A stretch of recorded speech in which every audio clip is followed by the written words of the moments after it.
Ladies and gentlemen, the story you are about to hear is true. The names have been changed to protect the innocent.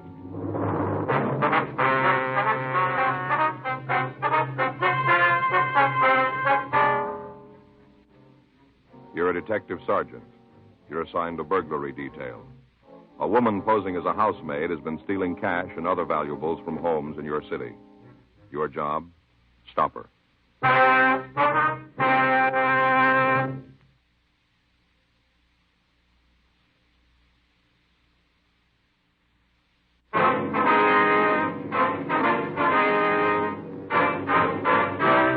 Dragnet, the documented drama of an actual crime. For the next 30 minutes, in cooperation with the Los Angeles Police Department, you will travel step by step on the side of the law through an actual case transcribed from official police files. From beginning to end, from crime to punishment, Dragnet is the story of your police force in action. It was Tuesday, October 11th. It was cloudy in Los Angeles. We were working the day watch out of burglary detail. My partner's Frank Smith. The boss is Captain Bernard. My name's Frank.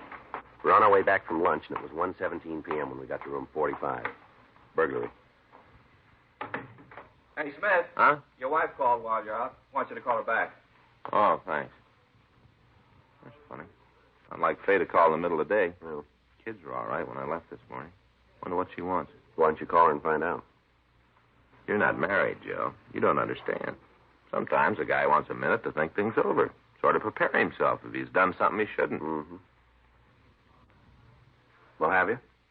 Oh, what? Done something you shouldn't? Of course not. Then be my guest. Okay, thanks. And I'll dial 9 for you, too. That's mighty nice.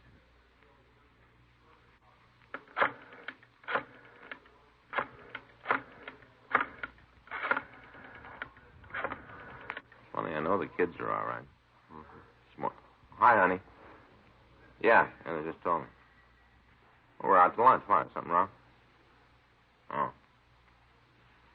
When did it happen? I see. Does she know who? She reported? Why not? Oh, yeah. Well, what'd you tell her? I guess we could. Yeah. Sure. This afternoon, I guess. Yeah, Joseph. It'll be about 7:30, I guess. All right, honey, thanks for telling me. If anything comes up, I'll call you. Yeah, bye. Nice old lady like that. What's that? I don't think you ever met her, Joe. Her name's Mrs. Vesper. No, it doesn't sound familiar. Used to live next door to us when I was a kid. Mm-hmm. Known me since I can remember. Yeah. She's alone now. Faye calls her up every once in a while, see if she's all right. Mm-hmm. Called her this morning. Yeah. Mrs. Vesper says she had some money stolen, some jewelry. Happened yesterday. Didn't she report it? Faye doesn't seem to think so. Wants me to talk to her. All right, let's go. Well? Joe? Yeah? You got to promise me something. You got to give me your word right here. Mm-hmm. I don't want you to kid me afterwards about the way she treats me. Miss Vesper? Yeah. I told you she's known me all my life. Yeah. Well, sometimes she acts like I'm still a little boy. Mm. You know how it is. Sure. So you won't rib me, huh? No. About anything at all? Well, what are you getting at? Well, she doesn't think I ought to be on the force for one thing. I might as well tell you about it. If I don't, she will. Yeah. She always claims I should have taken up something else. Like what? Oh, you know the crazy ideas people get, especially about kids. Mm. Well, Miss Vesper thinks I... Well, see, when I was a lot younger, real young, 10 or 12, I used to sort of memorize things, little pieces and poems. Well, what? Memorize things, poems and little pieces, Poems. and I'd go next door and recite them for her. Yeah. You say she's known you all her life? Yeah, practically, I guess. Well, it'll be true if we don't get out there. Well, she got a real kick out of them poems. I wasn't much good, but she was prejudiced because she liked me, you know. Mm-hmm. Want to go? Hmm? Want to go? Yeah, but I just want to explain this. That she thinks I should have kept at it. Made it my career. Reciting poems? No, not exactly reciting, Joe. I didn't just recite them. You wrote them, too. Yeah.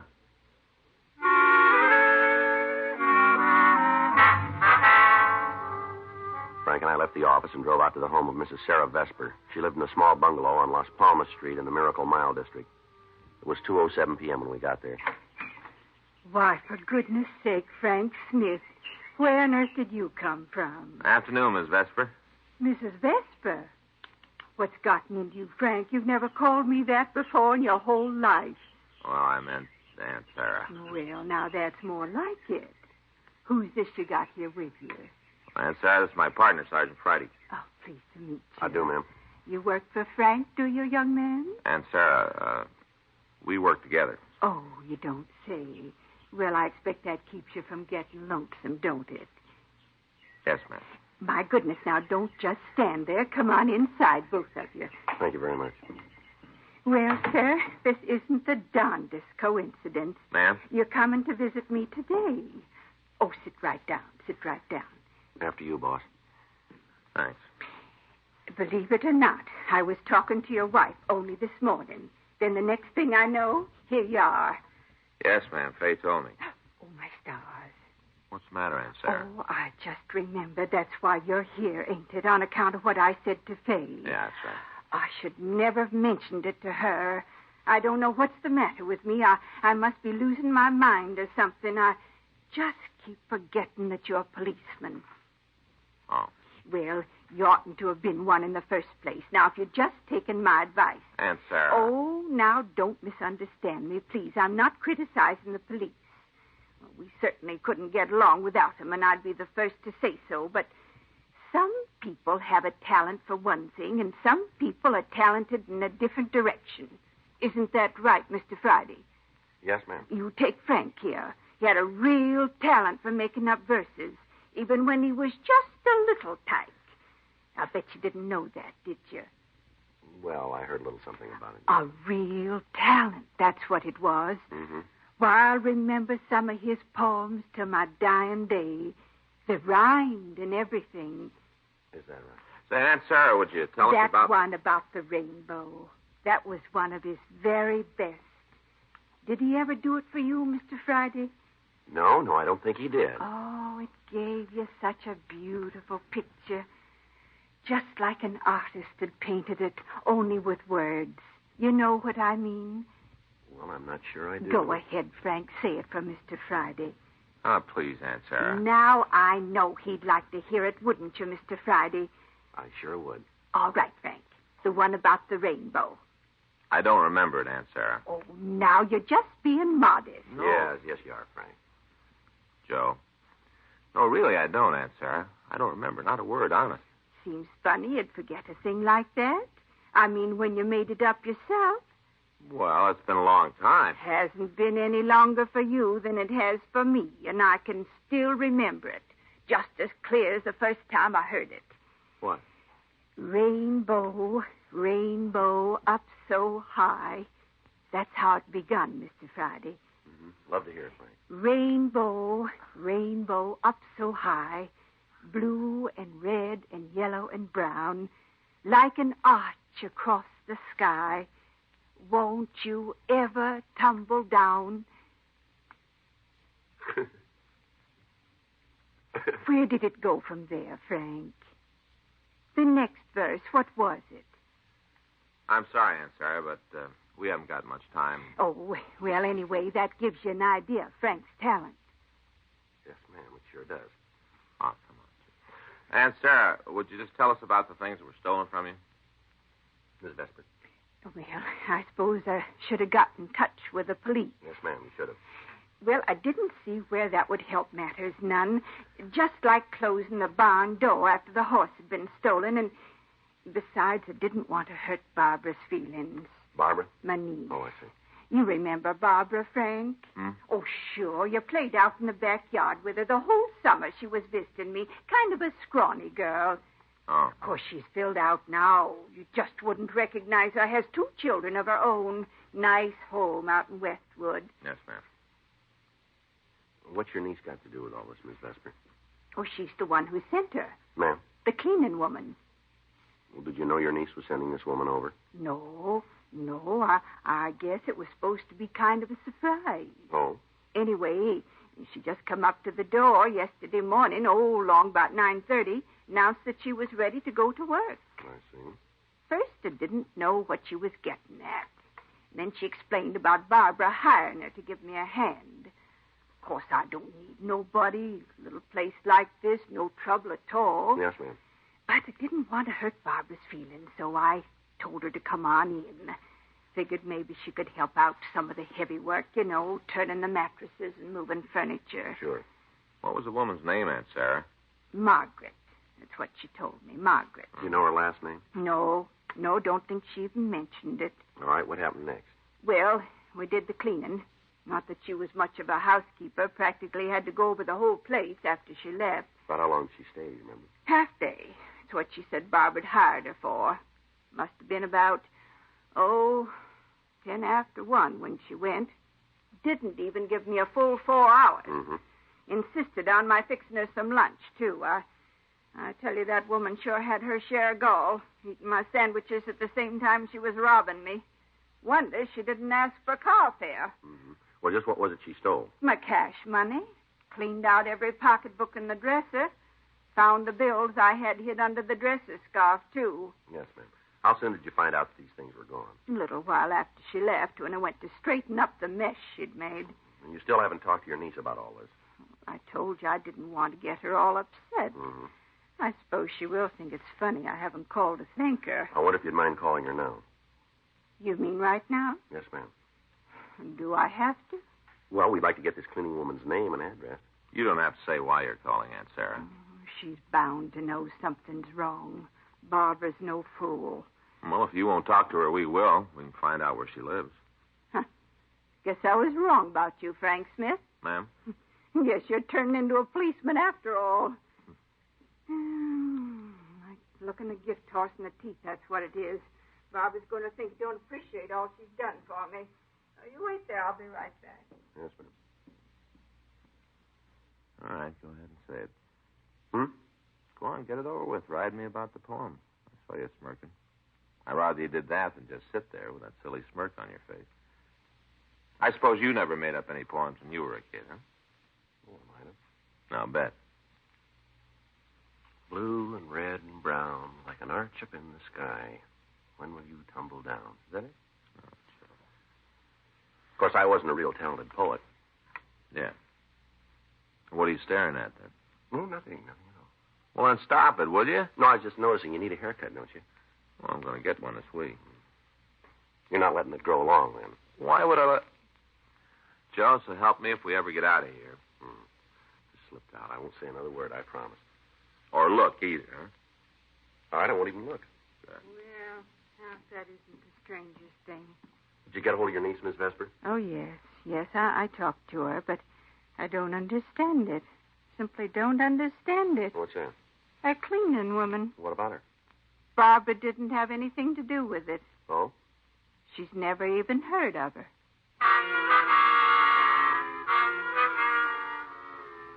Frank and I continued to talk to the victim.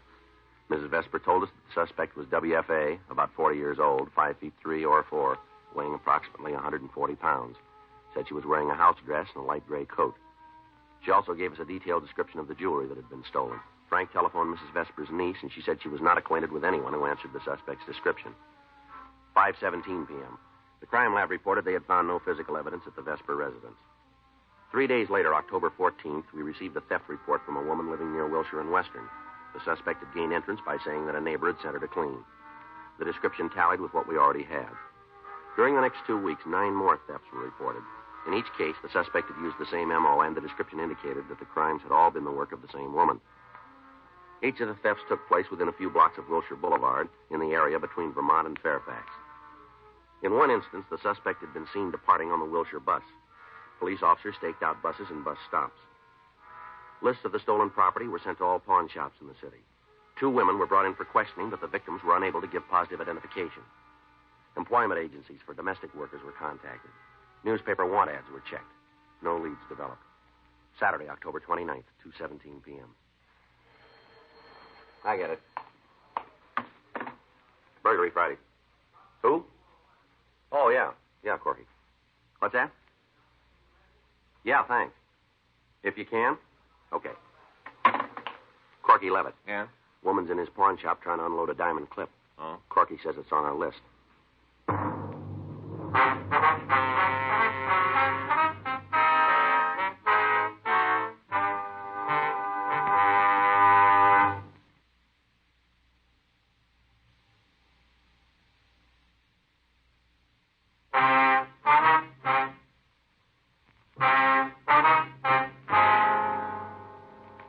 left the office and drove down to Corky Levitt's pawn shop on South Main.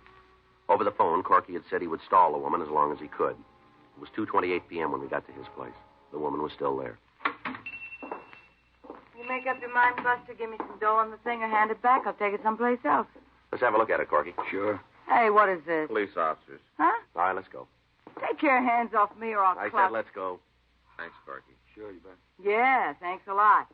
I suppose you let me in on it. What's the beef? We'll talk it over at the office, huh? About what? This clip. You mean it's hot? Is that what you're getting at? Why don't you tell us? Well, wouldn't you know it?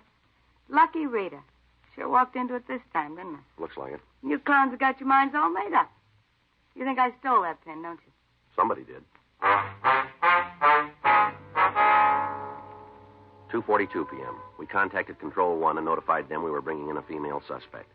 They took down our mileage and location and made a note of the time.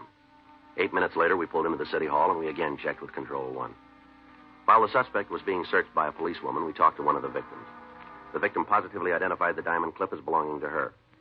3:41 p.m. We interrogated the suspect in the squad room. All right, sit down over there. You want a cigarette? Yeah.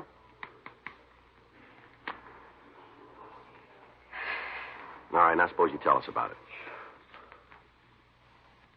Come on, Rita, let's get it over with. What's there to tell? You guys know all the answers. We know some of them. Your name's Rita Baines. You've fallen 3 times, forgery, grand theft, burglary. You made 2 trips to Tehachapi and 1 to Corona. So you looked up my record. Big deal. Now, let's talk about this diamond clip, huh? Okay. Pretty, ain't it? Where'd you get it, Rita? Didn't I steal it? Isn't that why you brought me up here? It's a difference. You wouldn't believe me no matter what I told you. Why don't you try the truth? Okay. It was a gift. Yeah? Yeah. Lady gave it to me. Who was she? I don't know. Never saw her before in my life. Sure. I was riding the bus yesterday afternoon. She was sitting next to me. Mm-hmm. Had that pin on. Asked me if I liked it. You bet. I said, sure. She took it off, said I could have it. Just handed it right over, just like that. Yeah. What'd she look like, Rita? I don't know. 40, maybe 45. A little on the hefty side. And you never seen her before? First time. Mm-hmm. You know, when I was a little girl, my folks always told me not to take things from strangers. Sure they did. Yeah. Guess they were right. All right, Rita, what do you do for a living? Wait table. Where? Bar over on Pico. You work days or nights? Nights mostly. Don't open till 4 o'clock. You have your mornings free then, huh? Law against it? Ever do any housework? Straighten up my room once in a while. Ever do housework for somebody else? What do you mean? Like a cleaning woman. I ain't that hard up for a job, even with a record. All right, let's talk about this pin some more. You didn't believe me, did you? Pretty hard to swallow, isn't it? Yeah. The lady it belongs to says worth over $100. Pawnbroker didn't think so. People don't go around giving away $100 clips now, do they? Where'd you get it? Same on the bus asked me if I liked it. I said yes, she gave it to me. Yeah. You guys don't mind if I stick to that story, do you? Seeing as how it's the truth? Which bus were you riding? Wilshire. Where'd your friend get off? She wasn't my Where'd friend. she get off? I don't know. I got off first. Mm-hmm. You know, if it was somebody else telling you this, you might go along with it. Yeah, sure we would. But not me. Not Rita Baines. You cops give a gal a record, from then on she might as well be dead. Sure. Anytime there's trouble, pick her up. She probably did it. If she tells you different, she's probably lying. You know, you got one thing wrong, Rita. I ought to know. It's happened to me often enough. I'm the gal with the record. Yeah, but we didn't give it to you.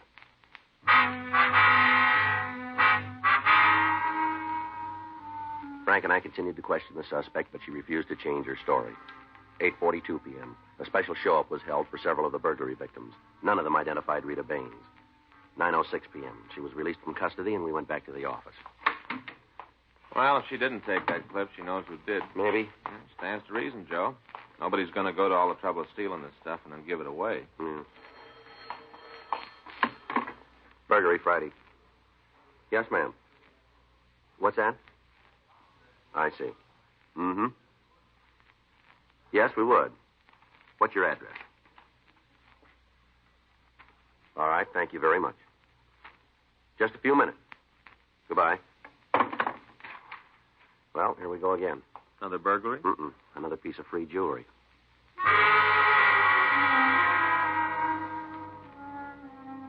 Frank and I drove out to an address on South Ridgely Drive. 9:32 p.m. We talked to Mrs. Lucy Heflin. She showed us a pearl choker that had been given to her by a woman she met at a bus stop earlier in the evening. I didn't want to take it. I told her so, but she wouldn't listen. Yes, ma'am. And then afterwards, when I got home and thought about it, well, I started wondering if maybe there was some reason why she was so anxious to get rid of those pearls. So I called you. Just where was it you saw this woman, Miss Heflin? Corner of Wilshire and Barstow. That's where I was waiting for my bus. I take the Wilshire Express home. Uh-huh. She was on a local. I see.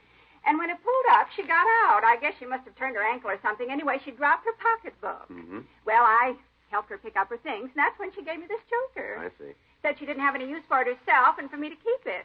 Tried to give it back, but she wouldn't wait. Mm-hmm. I tried to follow her, but just then my bus came along, and I knew there wouldn't be another one for maybe an hour. Yes, ma'am. They don't run very regular after 8 o'clock. Yes. Anyway, I figured I could always return the choker if that seemed like the best thing. How were you going to do that, Miss Heflin? Do you know the woman? Oh, no, but I watched her from the bus. We had to wait for the light to change. Yeah. Saw her go into a building, apartment house. Oh? I suppose that's where she lives.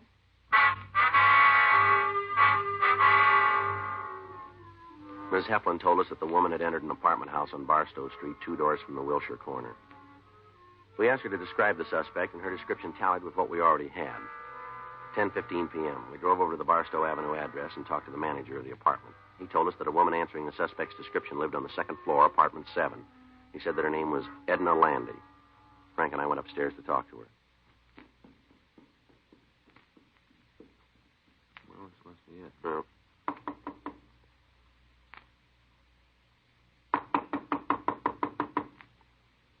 Somebody's coming. Yeah. Ms. Landy? Yes, sir. Police officers. Oh, I'd like you to come downtown with us, Ms. Landy. all right. I'll get my coat. Never mind. I'll get it for you. It's in the closet over there. Okay. I'll look around while I'm at it, Joe. Yeah. You won't find anything. That's so? I gave the last of it away just this evening. Mm-hmm. Lady I met at the bus stop. Gave the last piece to her. I see.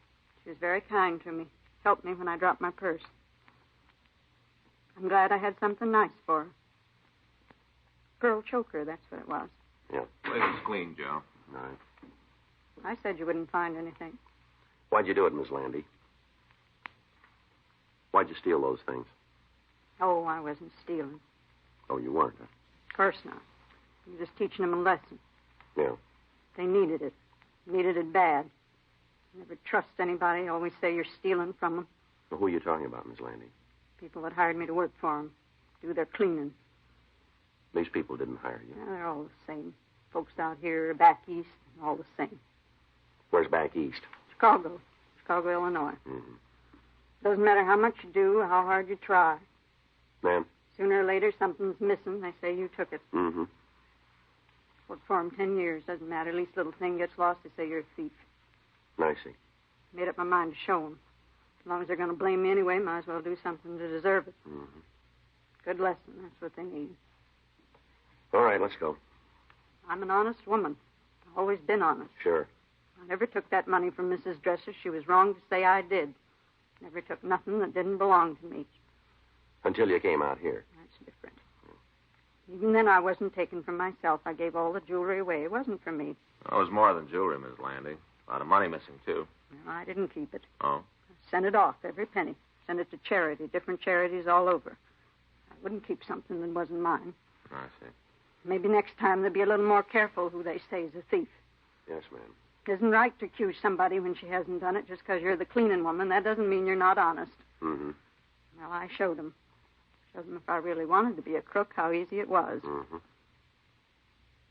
You mustn't think I was doing anything wrong. No. Just trying to make them understand, that's all. Cleaning woman's like everybody else. She's got feelings, too, and pride like everybody else. Mm-hmm. Maybe now they'll see where they made their mistake. Yeah. Well, they better. I won't stand for being called a liar and a thief, not anymore. Folks better treat me a whole lot different from here on in. Well, that's right, Miss Landy. What? They will. The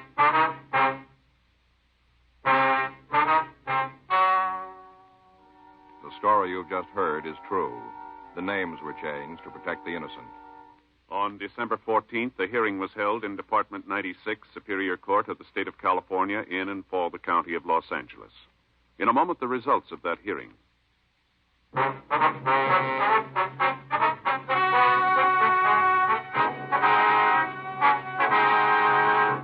Edna Foster Landy was examined by 3 psychiatrists appointed by the court and was found to be mentally incompetent. She was committed to a state medical hospital for an indefinite period of treatment.